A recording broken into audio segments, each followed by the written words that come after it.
Most people imagine medieval archers firing non-stop, launching arrow after arrow like a machine built for war. But behind every shot was a massive logistical problem that could make or break an entire army.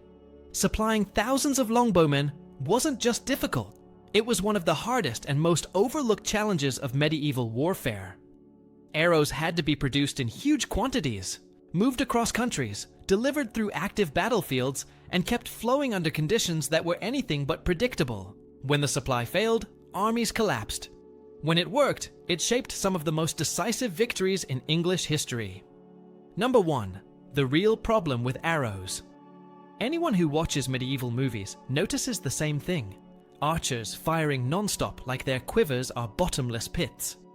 But real English warfare didn't look anything like that. Arrows were a limited resource, and longbowmen knew that every shot they released had to matter, because the moment their supply ran dry, their role on the battlefield collapsed instantly. Even the best longbowman wasn't designed to hold the line in hand-to-hand combat. These were not armored knights or men-at-arms carrying long swords and shields. Most archers wore light gear, carried a small sidearm, and relied entirely on their range advantage to stay alive. That meant arrows weren't just ammunition, they were their only real protection. Each English archer typically carried arrows in sheaves, which were bundles of 24. Before a big fight, commanders issued extra sheaves, so a man usually entered battle with 48 to 72 arrows total. That sounds like a lot, but when firing under pressure, it disappeared shockingly fast. Medieval sources mention that 10 arrows per minute was the minimum expected rate for a trained longbowman. Some fired faster during opening volleys, especially when commanders wanted to break enemy morale or disrupt a cavalry charge before it ever reached the English line. When hundreds or thousands of archers let loose at once, the sky literally darkened. But so did the English supply. Minutes of heavy shooting could drain the ammunition of entire companies. The moment an archer reached the bottom of his quiver, he became nearly useless on the field.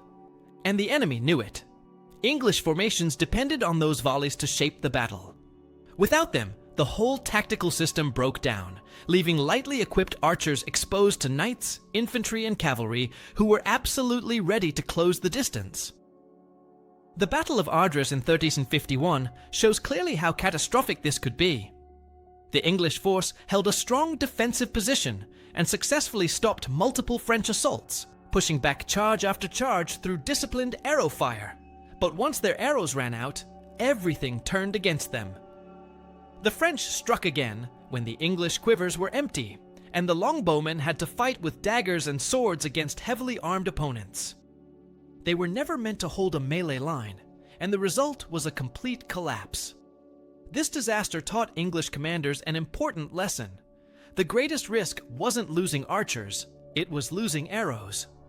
And this fear-shaped campaign planning for more than a century. For commanders like Edward III and Henry V, ensuring a constant stream of ammunition wasn't just a logistical detail. It was the backbone of English battlefield strategy. They had to prepare months in advance, store mountains of arrows in royal arsenals, and coordinate huge shipments before their armies even set foot on French soil. Everything relied on a simple truth. English longbowmen were devastating when their arrows were plentiful, but almost defenseless when they weren't. That's why logistics, not just skill, made the English longbow such a feared weapon in medieval warfare. Number 2. Producing arrows on an industrial scale. If England wanted to rely on longbowmen as the heart of its army, then the country needed a way to manufacture arrows at a pace medieval Europe wasn't naturally built for.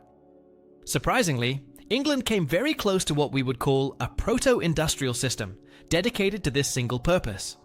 Arrows might look simple today, but each one required expertise from multiple trades. Before an army even assembled, there were entire networks of craftsmen working behind the scenes. Everything started with the wooden shaft. Fletchers preferred straight, knot-free wood that could be shaped without splitting. Then came the goose feathers. Specifically, the large, stiff flight feathers from the left wing. Only those feathers created consistent spin and accuracy. Medieval England needed millions of these feathers every year, which meant goose farms and estates had to gather them constantly through careful seasonal plucking. Even the nock, the small slot that held the bowstring, needed reinforcement. This was usually done with horn slivers, delicate but essential pieces that prevented the arrow from cracking under intense tension. Finally, blacksmiths forged arrowheads. Some were bodkins designed to pierce armor, others were broadheads aimed at unarmored targets. Each style required heating, shaping, and hardening metal in large quantities. Now imagine one trained archer firing 70 arrows in a single battle. Multiply that by hundreds or thousands of archers engaged in a major conflict. Historians estimate that during battles like Crécy or Poitiers, English archers launched more than 500,000 arrows. And that's just one engagement, not counting the weeks of fighting that led up to it. To meet this incredible demand, English kings turned arrow production into a nationwide operation. When war preparation began, sheriffs across the country received written orders demanding massive quotas, tens of thousands of arrows from each region. Fletcher workshops took on contracts that pressured them to work non-stop. Counties then gathered their contributions and shipped completed sheaves to the nearest major stronghold or port. During heavy war years, arrows became a national priority on par with food and taxation. The crown would sometimes buy up everything on the market before local militias or private buyers could get any. In 1356, officials in Chester reported that they couldn't find a single arrow anywhere because the crown had already purchased and collected every last one produced in England. That's how serious the shortage could become. And because production took time cutting, shaping, fletching, forging, binding, England understood that preparation needed to start long before armies marched. Henry V was a master of this. Before the Agincourt campaign in 1415, he strengthened the entire supply chain by appointing a keeper of the king's arrows and giving him a staff, a budget, and control over the Tower of London's arsenal. This wasn't symbolic. It was an early form of centralized weapon production. England essentially ran a pre-modern weapons industry dedicated to one goal: keeping longbowmen supplied no matter what battlefield they faced. Number 3. How arrows reached the battlefield.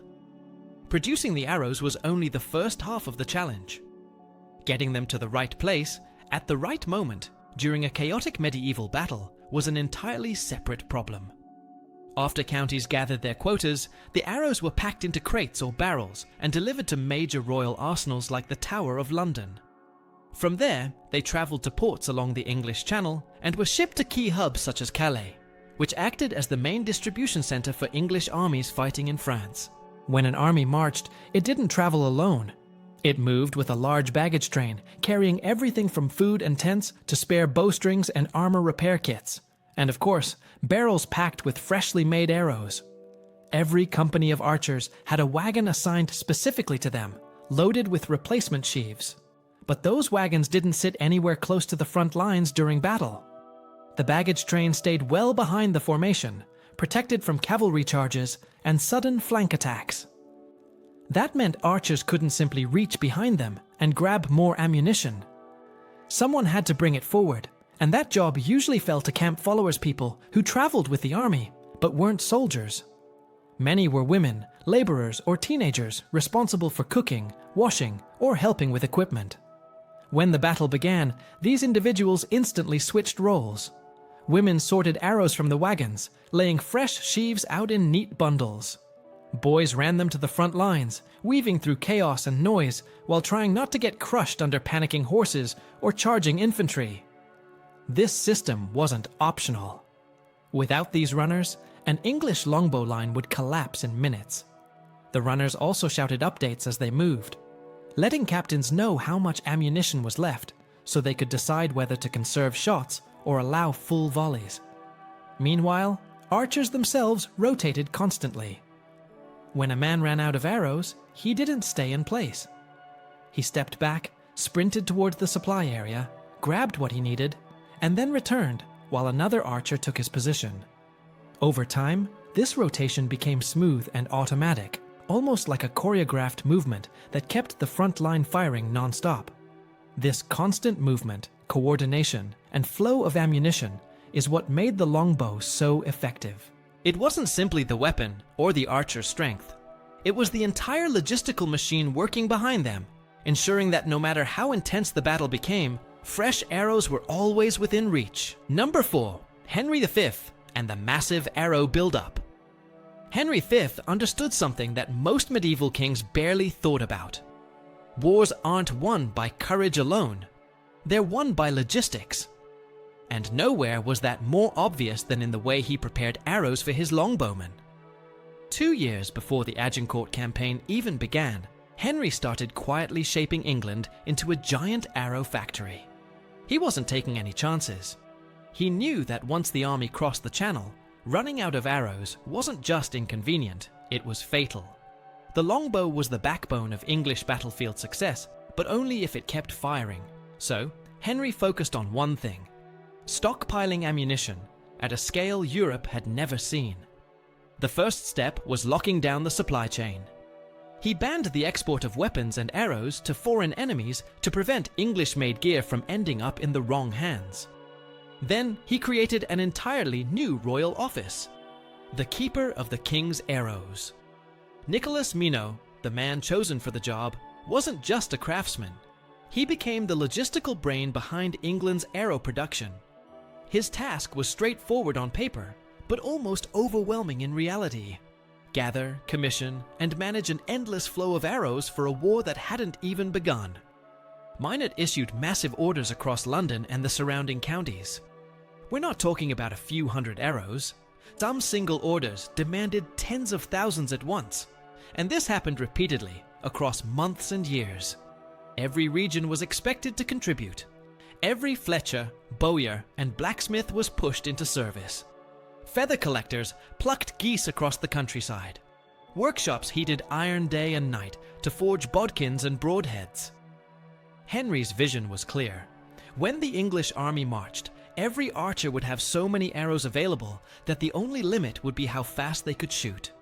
These stockpiles filled the Tower of London, with barrels upon barrels of arrows stacked in storerooms. From the tower, the supplies flowed to ports along the south coast, where ships ferried them to Calais. This wasn't a last-minute scramble, it was a disciplined, national-scale build-up.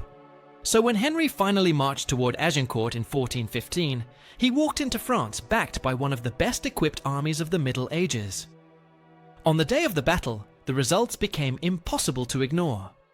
The French knights waded through thick mud, only to be hammered by relentless waves of English arrows. Those volleys didn't happen because the archers were superhuman. They happened because Henry spent 2 years guaranteeing they would never run out of ammunition. The ground after the battle was littered with those arrows. Armor was pierced, shields were shredded, and the muddy field itself looked like a giant porcupine. Agincourt became legendary, not just because of bravery, but because Henry V treated arrow supply as seriously as strategy.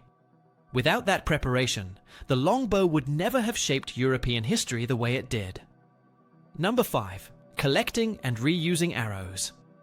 Arrows were far too valuable to waste, and medieval armies treated them like a currency of survival. Even though archers didn't dare pick up spent arrows in the middle of battle, no one was going to sprint into a melee just to grab ammunition. They did collect them afterward. Once the fighting stopped, the archers spread across the battlefield and began gathering anything that still looked usable. Some arrows snapped on impact, especially if they hit armor or stone. Others bent slightly from hitting shields. But a surprising number survived. A good longbow arrow made from seasoned wood and reinforced with proper fletching could take multiple hits and still be brought back to life with a little work. This is where the traveling bowyers and fletchers came into play. They followed the army like mobile repair crews, carrying tools instead of weapons. Their job never stopped. After each engagement, they sorted the recovered arrows into piles, broken shafts, damaged feathers, bent tips, loose nocks. Then the repairs began. Shafts were straightened using heat. Feathers were trimmed, replaced, or glued back in place. Nocks were reinforced with horn slivers. Arrowheads were hammered back into shape. It was a slow process, but it was essential for keeping the army shooting. A real example comes from 1343, when English forces collected 7,000 used arrows and shipped them back to London. 10 workers spent nearly a week repairing them, showing just how labor-intensive but important the process was. Reusing arrows became especially important during long campaigns, because fresh supplies didn't always reach the army on time. Anything could disrupt shipment storms in the Channel, enemy raids, poor roads, or simply the massive distance between England and the battlefield. When that happened, the army leaned heavily on recycled arrows, and archers learned how to read the ground to spot the best finds. Arrows that hit soft mud, grass, or lightly armored troops survived better than those that hit plate armor. Some arrows could be reused almost immediately. Others needed minor adjustments. A few required full reconstruction, but every repaired arrow meant one more shot in the next battle or skirmish. Reusing ammunition wasn't just an emergency tactic, it was built into the rhythm of medieval warfare. Every battle was followed by cleanup. Every cleanup led to repair work, and every repaired arrow extended the fighting capacity of an army constantly in motion. In a world where hundreds of thousands of arrows could be burned through in a single campaign, recycling wasn't optional. It was a lifeline that kept the longbow relevant even when fresh supplies lagged behind. Number 6. Why supplying arrows was one of the hardest jobs in medieval warfare. Supplying arrows wasn't just difficult, it was one of the most complicated logistical challenges in the Middle Ages. Food could be foraged. Water could be found near rivers. Armor could be repaired with a portable forge. But arrows vanished constantly. Every time an archer fired, that ammunition disappeared into a forest, a field, a shield, or a soldier. Multiply that by thousands of archers, each capable of shooting 10 or more arrows per minute during heavy volleys, and the scale becomes enormous. Maintaining longbow armies meant the entire kingdom had to function like a production machine running at full speed. Goose farms provided feathers. Woodworkers cut thousands of shafts. Blacksmiths forged arrowheads non-stop. Local fletchers assembled sheaves.